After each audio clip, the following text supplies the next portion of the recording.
20 minutos e a Jovem Pan dá sequência hoje à série de entrevistas com os pré-candidatos ao governo de São Paulo. Estamos recebendo hoje aqui nos estúdios o pré-candidato do MDB, Paulo Scaff. Tudo bem, candidato? Bom dia. Tudo bem, Vitor. Bom dia, muito obrigado aí. Bom dia aos ouvintes da PAN e bom dia a todos vocês. Estão aqui na bancada Joseval Peixoto, Vera Magalhães, professor Vila, Denise, e você participa também pelo Twitter. A hashtag é Scaff na Jovem Pan. Você participa e interage com a gente.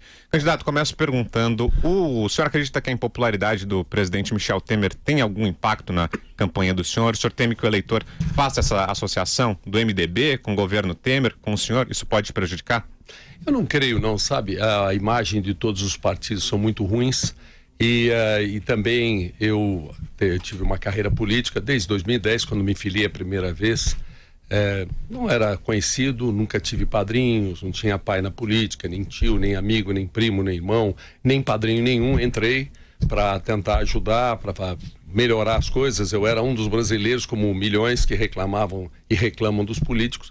Me filiei a um partido, o PSB, em 2010, tive 40 segundos de televisão e saí com mais que 1 milhão de votos e 100 padrinhos. Em 2014, mais uma vez, fui candidato a governador de São Paulo, dessa vez com quase 5 milhões de votos, também 100 padrinhos. Quem me conhece sabe que eu tenho, vamos dizer, a minha carreira política feita, vamos dizer, por mim mesmo.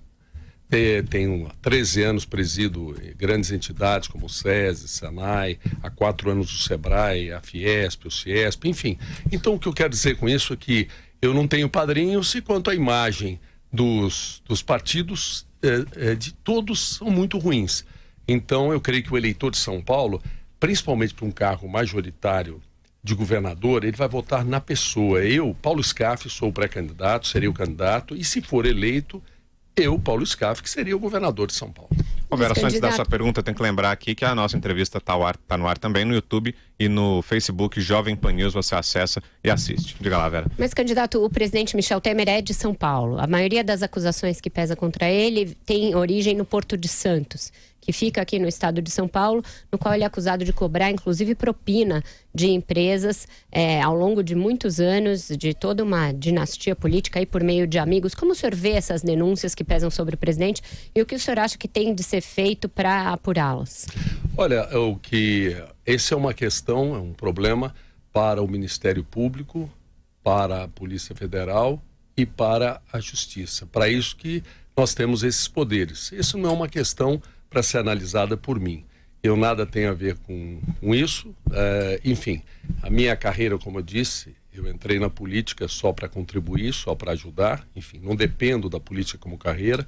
Presido e presidia ao longo dos últimos 13 anos SESI, Senai, com grandes transformações na educação, na formação profissional, no emprego, no empreendedorismo, no trabalho. Tenho minha vida empresarial, minha família, meus amigos, enfim. E só estou na política para contribuir. Então, na verdade, eu nada tenho a ver, vamos dizer, com questões que não têm nenhuma ligação comigo. Como não? É o presidente da República do seu partido, do seu estado e que afiançou a sua candidatura, inclusive. Ele é o presidente da República do Brasil. Ele é o meu presidente, é o seu presidente de todos os brasileiros, porque ele é o presidente da República do Brasil. Essa que é a realidade e passa por essa situação, que é uma situação que não agrada e não deve agradar a nenhum de nós, mas na realidade, eu repito, eu sou o pré-candidato, eu tenho a minha história, eu estou na política para colaborar, para contribuir, e a decisão será do eleitor de São Paulo. Se for da vontade de Deus e a decisão do eleitor de São Paulo, eu for eleito governador, eu tenho certeza que ninguém vai se arrepender. Eu vou procurar realmente transformar esse estado numa grande referência mundial na educação, na saúde, na segurança, enfim, na infraestrutura. O que eu quero é contribuir somente. Eu não tenho nada a ver com outras pessoas, quem quer que seja, porque a carreira, eu sou pré-candidato, eu que seria o candidato, e se for eleito, quem será o governador de São Paulo será o Paulo Scaff, não será mais ninguém. Sim, deixa eu perguntar uma questão ao senhor candidato Paulo Scaff, que é a seguinte... Pré-candidato, desculpe. É engraçado no Brasil, todo mundo sabe que é candidato, mas tem que chamar de pré-candidato por cada lei. Pelo menos até daqui uns dias você pode mudar. Tá bom. O senhor não tem muita sorte eleitoral, porque em 2014...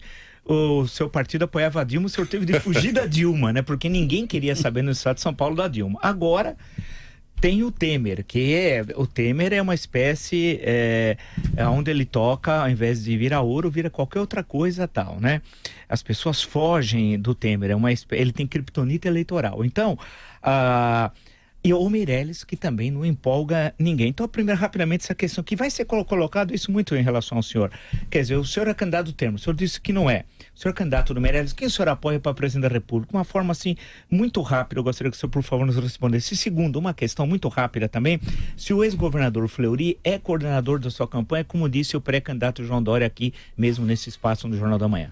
Eu vou começar pelo fim. Na verdade, o pré-candidato Dória, você falou isso, faltou com a verdade. O coordenador da minha campanha não é nenhum político, é um jornalista, é o Fábio Portela. E quanto à questão do meu candidato, o pré-candidato a presidente da República, nesse momento o pré-candidato do MDB é o Henrique Meirelles, e é a ele que eu tenho simpatia e ele é o meu pré-candidato a presidente. Mas o senhor fica preocupado rapidamente também de um partido como o senhor ter Gedel preso, Henrique Alves até recentemente preso, o presidente da República com 2 denúncias gravíssimas, uma terceira que deve ser apresentada só quando ele sair na presidência. Eduardo Cunha, homem poderosíssimo, presidente da Câmara, também preso. Poxa, grande parte da direção do antigo PMDB, hoje MDB novamente, preso. Não causa, no mínimo, um constrangimento ao senhor fazer parte de um partido com tanta gente presa? Na verdade, causa constrangimento participar da política nos dias de hoje. Porque em todos os partidos está cheio de gente ou acusada ou presa. Alguns até com prova de forma justa, alguns até de forma injusta.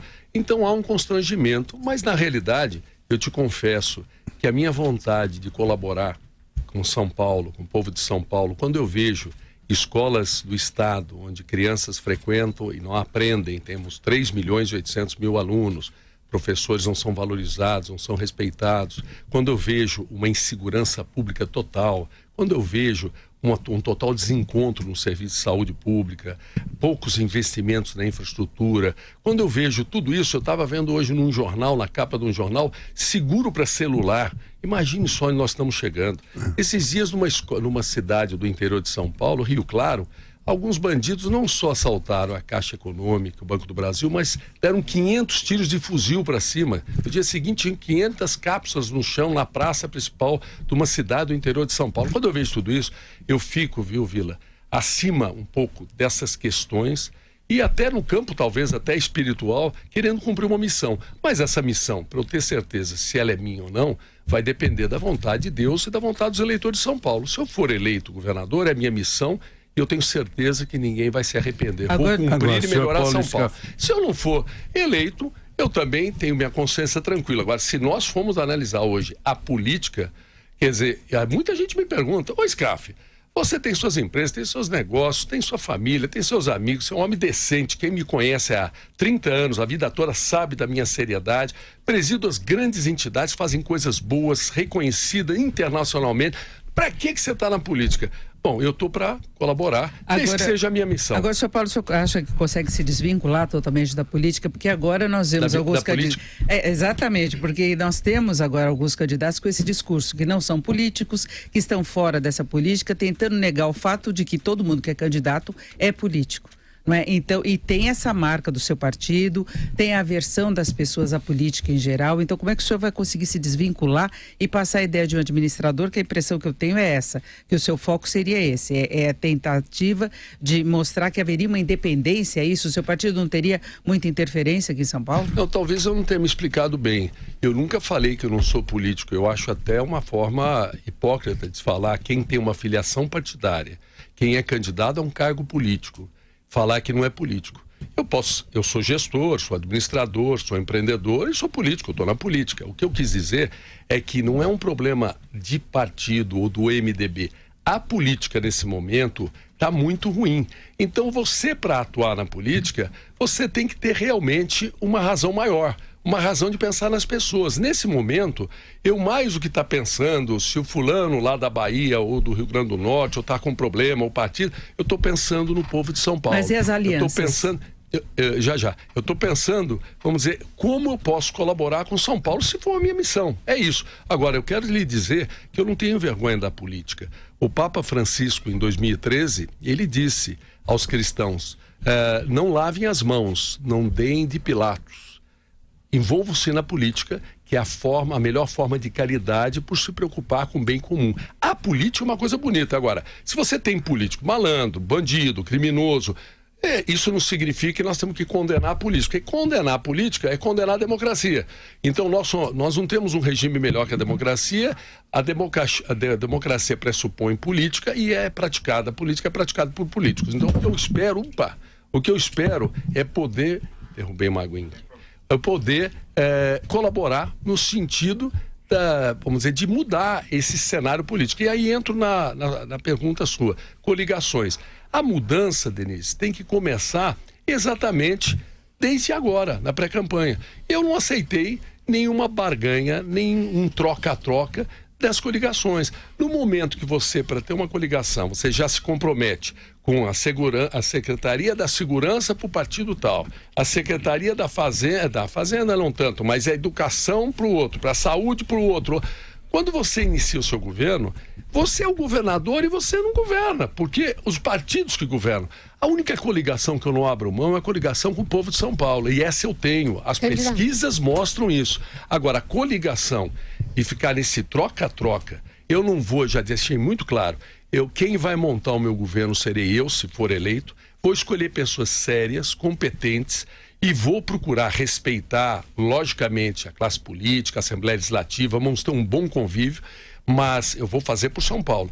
Todos os meus adversários que estão fazendo esse troca-troca, teve partidos, vocês são testemunhas, que tiveram com um pré-candidato, a semana seguinte ganhou mais do outro lado, passou para o outro pré-candidato. Eu fiquei fora de tudo isso e não quero entrar em nada disso. Eu não estou dizendo que sou contra a coligação. Se algum partido quiser coligar conosco, ainda tem essa semana e tal, mas em troca é um compromisso com São Paulo, com o povo de São Paulo, com a educação de São Paulo, com a segurança de São Paulo, com a saúde de São Paulo, e não compromisso com partidos políticos. Eu não estou preocupado com partido político, estou preocupado com o povo de São Paulo. Pessoal, polícia... Entendemos já.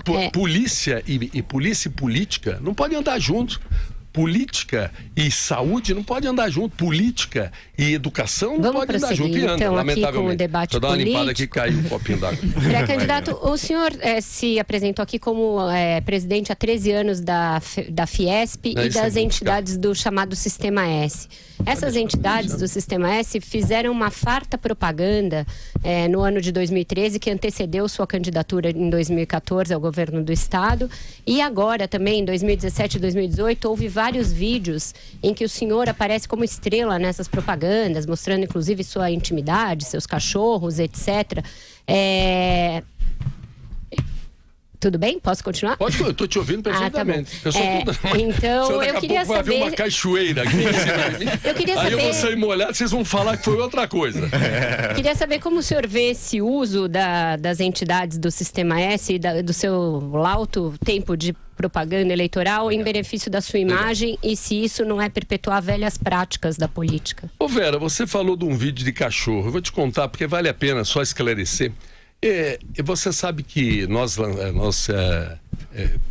construí no Centro Cultural da Fiesp, que aliás abre todos os dias para a população, tudo gratuito. Tem uma galeria de fotos maravilhosa, galeria de arte, tem galeria de exposições, teatro e tal. Além do Domingo na Paulista, que é show na Avenida Paulista. Mas na galeria de fotos, as pessoas sabem que eu gosto muito de cachorro. E havia uma exposição de um fotógrafo, uma exposição de cachorros. Me pediram, Scaf, vamos fazer uma brincadeira?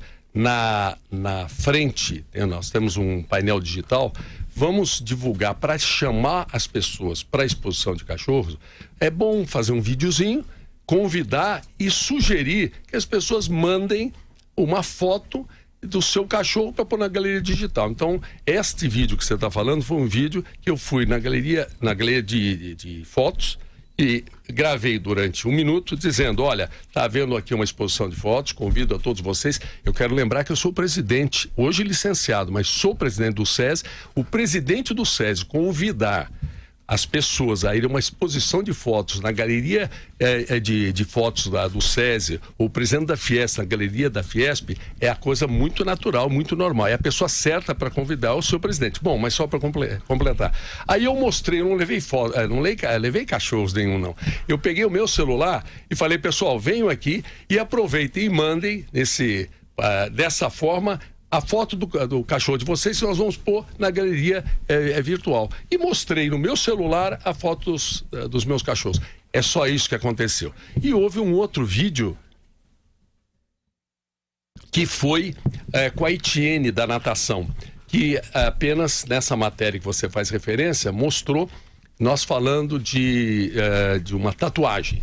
Na verdade, não foi um vídeo de tatuagem. A Etienne Medeiros, ela foi a primeira nadadora brasileira, a primeira mulher brasileira a ganhar uma medalha de ouro em nome do Brasil. É atleta do SESI. Ela veio de Budapeste, trouxe a medalha de ouro dela e depois, quando nós estávamos nos despedindo, houve um vídeo dela me entregando a medalha de ouro que o Brasil conquistou, como uma atleta brasileira que é do SESI, a primeira mulher da história do Brasil. Mas aí, na saída, a minha pergunta é sobre o uso político dessas propagandas, porque foram 24 vídeos, não foram só esses Aí dois. Na saída havia uma tatuagem e eu perguntei o que significa isso. Ela falou, família, eu gosto de família. Ela me perguntou se tinha tatuagem. Pois bem, foi falado que tinha um vídeo de tatuagem. Não é um vídeo de tatuagem. É um vídeo em que a nadadora brasileira, a nadadora do SESI, veio trazer a medalha de ouro que conquistou ao presidente do SESI. Então, quero te dizer que tudo isso é muito natural, não tem uso político nenhum. O presidente do SESI, o presidente do SENAI, eu vejo aí, até de outra forma, o que deveria haver é um reconhecimento que eu introduzi o esporte de rendimento no SESI. Temos uma nadadora que ganhou a medalha de ouro pela primeira vez na história do Brasil, uma mulher, e que houve o reconhecimento dela própria e foi feito um pequeno vídeo de 1 minuto. E cá entre nós também, Vera, do ano passado, nos últimos anos, aumentou muito essa questão de vídeos na internet. Não foi só nós, você está falando de 24, de 10 vídeos. Caê, isso é muito, muito modesto.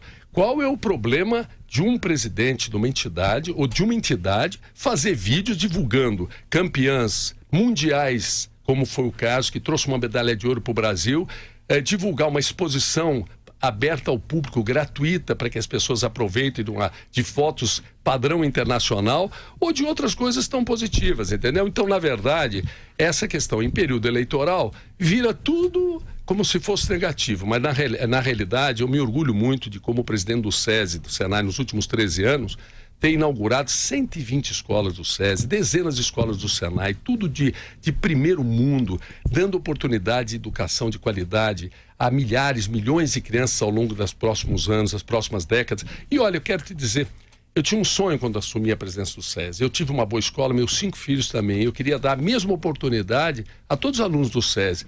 Eu consegui realizar. E hoje eu tenho um novo sonho. Eu quero dar a mesma oportunidade que os alunos do SESI têm a todos os jovens de São Paulo. É muito importante isso. É disso que nós estamos falando. Candidato Paulo Scaff, de todo o discurso que o senhor fez, vi que nós ouvimos atentamente, o que vai marcar é a sua serenidade na adversidade. O copo d'água derramou e o senhor manteve a fleugma. Foi bonito. Obrigado. Mas a pergunta é a seguinte, pré-candidato. O senhor realmente é um homem de destaque, é um homem respeitado em São Paulo. Obrigado. Trabalha para ser governador, fez um trabalho bonito no campo da educação. Como é que o senhor explica que ainda não despontou lá na ponta com todo esse histórico? O que houve? Joseval, eu até só tenho que agradecer o eleitor de São Paulo, porque eu, como contei rapidamente, em 2010 eu entrei, era um ilustre desconhecido, não tinha padrinhos, nunca tive padrinhos, saí com mais que 1 milhão de votos. Em 2014, quase 5 milhões de votos. A gente fala assim, mas são 80 estádios de futebol daqueles grandões entupidos de gente. Eu só tenho que agradecer. E agora, pela última pesquisa Ibope, eu lidero no cenário de segundo turno, em todos os cenários, contra todos os candidatos. Essa é uma eleição, Joseval, que eu vejo que é uma eleição de 2 turnos. Quer dizer, hoje, por todas as pesquisas que eu vi, o candidato do PSDB e eu temos mais ou menos em torno de 20%, os outros 2 em torno de 5%, e tem mais uns 5% para os demais, e tem uns 40, 45% de branco, nos indecisos. Ou seja, é uma eleição de 2 turnos. E nos cenários de segundo turno, em todas as pesquisas que eu vi, eu lidero em todas elas. Eu só tenho que falar um muito obrigado, até porque os meus adversários o tempo todo falaram de eleição, de sucessão, de candidatura. Eu me licenciei da presidência do SESI, do Senai, da Fiesp, do Sebrae, tudo, há 1 mês e pouco. Eu entrei em campo com a pré-candidatura a partir do dia 7 de junho. Então, muito menos tempo do que os demais. Eu acho que está indo muito bem, só tem que agradecer. Mas o senhor disse uma coisa, pensando em termos de lógica socrática, o senhor disse o seguinte: um candidato que é filiado a um partido político, participa de uma eleição, não pode dizer que não é político. É verdade. Isso é hipocrisia. Aí, pensando socraticamente, o João Dória disse que não é político, mas participa das eleições. João Dória é hipócrita? Ô, Vila, você me colar. Ninguém pode com você, Vila. Isso se chama maiêutica. Na verdade, eu entendo assim. Eu repito, qualquer pessoa que participe, que tem uma filiação partidária, que participa de uma eleição, falar que não é político, já começa falando alguma coisa que não representa uma realidade. E se você quer comentar, eu não gosto muito de falar dos meus adversários, porque eu entendo que o eleitor é que deve julgar os meus adversários. Mas já que você pergunta, eu penso assim, eu acho que o que o Dória tem demonstrado que é o mais político de todos, porque ele se filiou a um partido político, foi candidato em São Paulo, foi eleito, ficou durante 1 ano e pouco, viajou a maior parte desse tempo fazendo política, renunciou à prefeitura, é candidato novamente. Tudo isso é um papel político, na realidade. Quando eu ouço ele falar que não é político, eu até, se pudesse dar uma opinião para ele, e talvez pudesse dar agora nesse momento, para ele não dizer mais isso, porque as pessoas que observam podem levar como uma falta de verdade. Ele está faltando com a verdade, dizendo que não é político, quando todas as atitudes dele foram de políticos e mais políticos do que os outros. Eu aprendi na vida que melhor do que 1 milhão de palavras são exemplos. Os exemplos dele dizem que ele é o mais político de todos. Quando ele fala que não é, há uma contradição. Pré-candidato é sua 3ª candidatura ao governo de São Paulo. Nos intervalos dessas candidaturas, o senhor sempre retorna à presidência da Fiesp e do Sistema S. Eu pergunto, se a sua opção, o senhor disse que o seu sonho agora é transpor o seu trabalho dessas entidades para o governo de São Paulo, inclusive na educação, não seria mais coerente se dedicar efetivamente à política e deixar a presidência dessas entidades? Porque senão fica parecendo que o senhor aparece de 4 em 4 anos para uma candidatura e nos intervalos fica se perpetuando no comando dessas entidades que são financiadas com contribuições da indústria. Por que não deixá-las em definitivo e abrir a sucessão na Fiesp, no sistema? Na verdade, você colocou bem que são entidades da indústria, bancadas pela indústria, e que a Fiesp é uma entidade bastante democrática.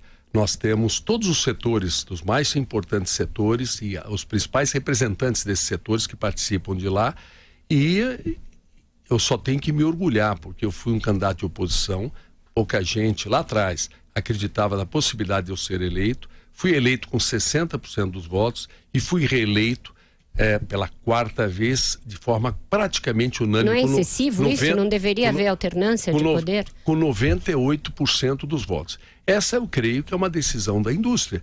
É uma decisão da indústria, não é uma decisão que a gente deva debater. A partir do momento em que a indústria, de forma democrática, dentro dos estatutos, me reconduz com quase unanimidade, é porque há um reconhecimento de um trabalho. Agora, eu quero te dizer que, da minha parte, eu já deixei e já comuniquei a todos que realmente essa reeleição foi a última. Eu não aceitaria, e desta vez, eu já não estava mais com intenção, porque eu entendo que minha missão eu já cumpri lá. E, mais uma vez, houve a reeleição com apoio total, mas eu não tenho intenção de aceitar mais isso não. Agora, mas eu só me orgulho, viu, Vera, sobre isso, porque uma entidade como a Fiesp, como o CIESP, o Centro das Indústrias do Estado de São Paulo, de forma quase unânime, me reconduzir algumas vezes, isso é um reconhecimento de trabalho sério, competente, realização não só no SESI-Senai, mas em campanhas fortes, enfrentamento com o governo contra aumento de impostos, contra juros altos, para reduzir preço de conta de luz, para buscar competitividade. Então, há um reconhecimento, só tenho que agradecer, mas, na verdade, eu cumprirei. Eu espero ser eleito governador e levar essa minha experiência toda ao estado de São Paulo, e dessa forma eu terei que renunciar, todos já estão avisados disso, naturalmente. E se porventura não estiver no meu destino, eu também vou agradecer da mesma forma a Deus e aos eleitores de São Paulo, e volto à minha missão empresarial, né, minha missão das entidades, mas realmente não tenho intenção de aceitar qualquer nova reeleição. Acho que já dei a minha contribuição máxima. Agora, doutor Paulo, o senhor deu a entender que não vai fazer alianças políticas na formação da sua equipe de governo. Falando de educação, quem cuida de educação, saúde também. O senhor já tem um programa pré-estabelecido, lembrando que a população está carente em algumas áreas e cobrando muito, por exemplo, em relação à segurança. A gente vê isso no âmbito federal. A questão de saúde em São Paulo é um grande problema no estado todo. Quais seriam as suas prioridades de governo?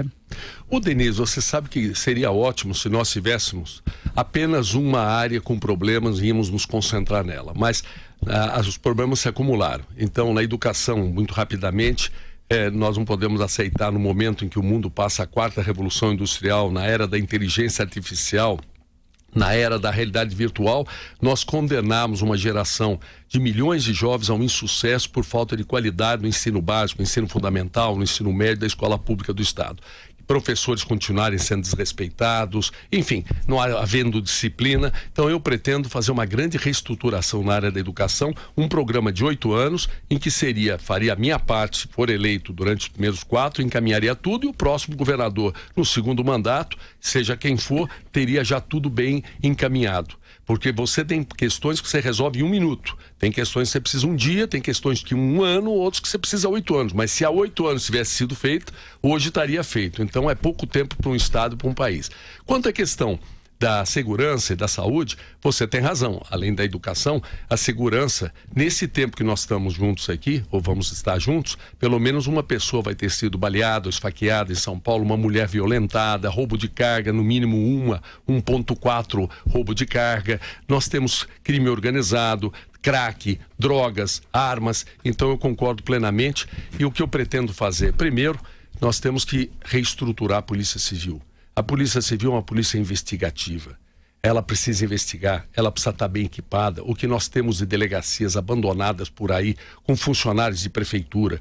O que nós temos de influência política no meu governo, política e polícia não vão se misturar. Eu não aceito essa história de o político indica aquele delegado que vai lá para ajudar, arrecadar, para campanha, enfim.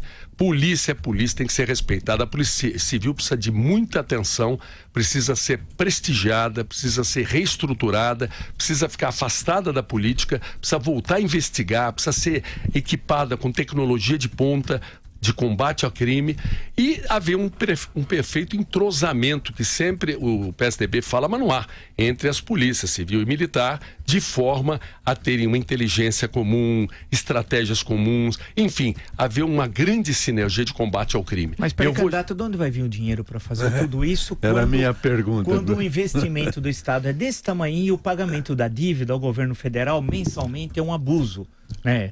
Como é que é possível, o professor falou de educação, perfeito, o trabalho feito nessa área que o senhor lá coordena é exemplar, todo mundo diz, é verdade, é uma realidade. Porém, os recursos são muito grandes para fazer esse bom trabalho, quer dizer, o dinheiro bem aplicado, parabéns. No caso do governo do Estado, a Secretaria de Educação, acho que é a que mais emprega, né? A situação é caótica, basta ver os prédios escolares, né? Que o senhor certamente conhece, os prédios escolares do Estado, que são desastrosos, a remuneração dos professores, falta de equipamentos. No caso da segurança pública, o senhor detalhou realmente a situação dos distritos, o pagamento dos funcionários, a dificuldade de trabalhar conjunto a Polícia Civil, a Polícia Militar, mas para tudo, e tem equipamento, mas para tudo isso precisa de dinheiro e tal. Então a questão que se coloca é, de onde vão vir esses recursos? O senhor está bem a par da situação financeira? O caixa que o senhor vai receber? Você sabe, o Vila, Josival, se investe na segurança pública, no orçamento do Estado, 20 bilhões de reais por ano. Não é pouco, são 20 bilhões de reais. Na educação, são 23 bilhões de reais, fora os 12 das universidades. O total é 35. O orçamento global do Estado, Josival, é bruto, é em torno de 230. Você tem o repasse para as prefeituras, você tem os precatórios, e dá um total mais ou menos de uns 60 menos 230, então sobra uns 170. Tem uma parte disso que vai para o Poder Judiciário, Legislativo e tal, acaba ficando uns 130 mais ou menos distribuído entre as prefeituras. O Vila tem razão, tem um pagamento anual de aproximadamente uns 12 bilhões de amortização e juros da dívida que o Estado de São Paulo tem. Apesar de tudo isso, você administrando bem, você gastando, combatendo desperdícios, você combatendo qualquer tipo de corrupção, tendo uma boa gestão e tendo um crescimento econômico, gerando desenvolvimento, coisas boas em São Paulo, você pode conseguir aí algo em torno de 10 bilhões por ano para investimentos. 10 bilhões em 4 anos de mandato são 40. Você tem mais uma possibilidade de alavancar em empréstimo em nome do Estado, que há espaço para isso. E tem concessões e PPPs que você pode fazer para muitas coisas. Ou seja, uma boa administração. Eu acredito que a economia, a partir do ano que vem, ela vai retomar um crescimento. Não vai ser um grande crescimento, mas vai retomar. Então, a minha previsão é que, sendo tudo isso bem administrado, você encontra 70, 80, 90 bilhões entre orçamento do Estado, endividamento, concessões, PPPs, que vai atender bem a tudo isso. Mas, voltando à questão da educação e da segurança, na minha opinião, esses 23 bilhões não são tão bem administrados. Antes da falta de recursos, falta administração. Na realidade, nós temos hoje 5.800 escolas no Estado, e já tivemos 5 milhões de alunos, hoje nós temos 3.800.000 alunos. Houve uma redução significativa, talvez pela má qualidade da educação pública do Estado, as famílias, as mães foram procurando outras alternativas. Há necessidade de fazer uma reengenharia, que o dinheiro acaba aparecendo. Quando se tem seriedade, não pode misturar política com isso. Na realidade, tem questões que são muito técnicas. Segurança, educação, saúde, são muito técnicas. Então eu vejo sim, Vila, eu vejo possibilidade de usar bem os recursos que existem, eu vejo possibilidade de nós conseguirmos, por exemplo, nós estamos falando de tirar a política da Polícia Civil, de prestigiar a Polícia Civil, de entrosar as polícias. Qual é o preço disso? Nenhum. Isto é chefia, isto é liderança. Um governador tem que ter chefia e liderança. Não pode se acomodar no sentido, as polícias não se entendem e a criminalidade subindo. Então, na realidade, eu quero prestigiar muito as nossas polícias, especialmente a Polícia Civil precisa ser reequipada, reestruturada. Nossas delegacias precisam ter tecnologia. É vergonhoso os recursos tecnológicos que nós temos nas polícias. A saúde também não é diferente. Não há um prontuário eletrônico. Um paciente que é atendido num hospital, por exemplo, em São Paulo, e amanhã está em Santos, vai num outro hospital público, lá em Santos o médico começa do zero, porque não tem um prontuário eletrônico que indique qual é a ficha médica desse paciente. E até no próprio hospital, alguém que é atendido no hospital, volta 15 dias depois no mesmo hospital, muitas vezes eu ouvi isso de pacientes. É uma coisa absurda. Nós temos ilhas de excelência, por outro lado. Então, o que nós precisamos? Organizar a saúde com prontuário eletrônico e organizar setorialmente o primeiro atendimento. Tem muita gente que o problema é de primeiro atendimento, vai num hospital de alta complexidade. Por quê? Porque não tem um bom primeiro atendimento que poderia resolver o caso dele. E existem filas de coisa que mata, isso não pode ter fila. Tem fila de hemodiálise, tem fila para marca-passo, tem fila para quimioterapia. Então, eu vejo que na saúde também precisa fazer uma rearrumação. Em São Paulo, são 44 mil entes de saúde, entre UBS, UPAs, AMES, AMAs, policlínicas, hospitais filantrópicos, santas casas, hospitais municipais, estaduais, enfim. Quem tem que arrumar isso? É o governo de São Paulo. Não é prefeitura e não é governo federal. Falta essa arrumação. As prefeituras que deveriam investir 15% dos seus orçamentos em saúde, investem em média no estado de São Paulo 27, são 30 bilhões de reais, e o estado investe 23. Tudo isso precisa ser arrumado. Pré-candidato, na delação premiada que fez na Lava Jato, Emílio Odebrecht disse que celebrou um contrato fictício com Duda Mendonça para repassar para ele 9 milhões de reais equivalentes à sua campanha por fora. E ele próprio, Duda Mendonça, selou uma delação premiada na Polícia Federal em que confirma ter recebido 6 milhões da Odebrecht como caixa 2 para sua campanha ao governo em 2014. Esse inquérito que havia para apurar isso desceu para a Justiça Eleitoral quando o senhor deixou ali o comando da Fiesp. Queria saber como o senhor responde a essas acusações e se acha que isso vai ter impacto na sua candidatura. Olha, 3 minutos, tá, candidato? Só peço para que o senhor não se estenda. Tudo isso é mentira, eu não tenho nada a ver com isso. Duda Mendonça e Marcelo Odebrecht, eles são conterrâneos da Bahia, são conhecidos. Duda Mendonça fez entre 2010 e 2014 20 campanhas e tudo que eu recebi de doações foram oficiais, declaradas e aprovadas pela Justiça Eleitoral. Não tenho nada a me preocupar em relação a isso. Uma outra pergunta, candidato, em relação aos transportes aqui em São Paulo. Essa é uma reclamação constante dos eleitores, a demora na entrega das obras do Rodoanel, das estações de metrô. O que é possível fazer nessa área? Que propostas o senhor traz para os transportes? As pessoas estão certas. O Rodoanel deveria estar pronto há 20 anos, né? Um projeto de 40. Agora, a minha preocupação é o trecho norte, por causa desse escândalo que deu com a Dersa, e vai ter que se desembrulhar esse assunto para não ficar parada a obra lá e terminar finalmente o trecho norte, que é o que está faltando. Em relação... Você falou do Rodoanel. Do metrô e do monotrilho. E o metrô e o monotrilho também são muito lentos, né? A construção deles. Nós temos hoje 5 linhas, temos com a sexta, com a linha prata. Não, com a linha prata do monotrilho são 6 em operação. A laranja ainda não está em operação, está em projeto, mas são 5 linhas de metrô e uma de monotrilho. Dá um total mais ou menos de 91 quilômetros, 92 quilômetros de metrô, o que é muito pouco e principalmente o que eu vejo de grande problema no metrô é a falta de conexões. Isso é muito importante. Eu vou pegar todos os projetos, já estamos analisando, que existem para ganhar tempo. Existem algumas coisas que vão ser revisadas, mas existem projetos que já estão encaminhados no sentido de elevar esses 91 inicialmente que deve chegar até o final desse ano acima de 100 quilômetros, né?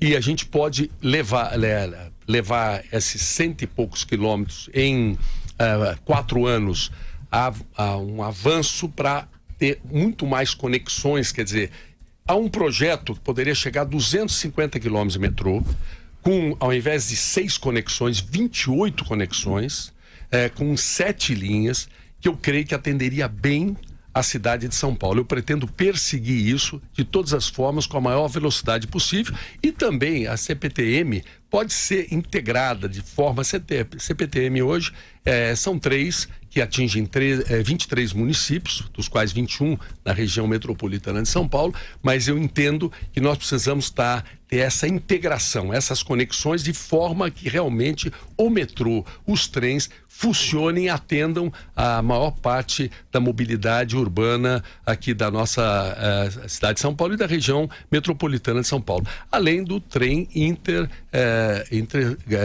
metrópolis, essas regiões como Santos, São José dos Campos, Campinas, Sorocaba, São Paulo. É uma pena de você não ter um trem, não precisa ser nada de trem bala, um trem de média velocidade, 160 km por hora e tudo. Esses dias eu estava em Campinas, que vontade de poder sentar num trem, voltar para São Paulo, enfim. Então nós vamos dar uma atenção muito grande nas ferrovias, também nas ferrovias, também nas rodovias. Nós temos em São Paulo apenas 18% de rodovias asfaltadas e 3 de pista dupla. E da hidrovia também, Tietê-Paraná, que também precisa de investimentos.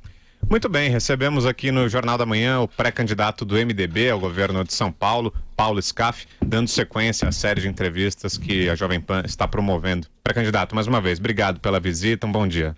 Um bom dia, boa semana a vocês todos aqui, a todos os ouvintes da Jovem Pan. Muito obrigado pela oportunidade aí, saúde e sucesso para todo mundo.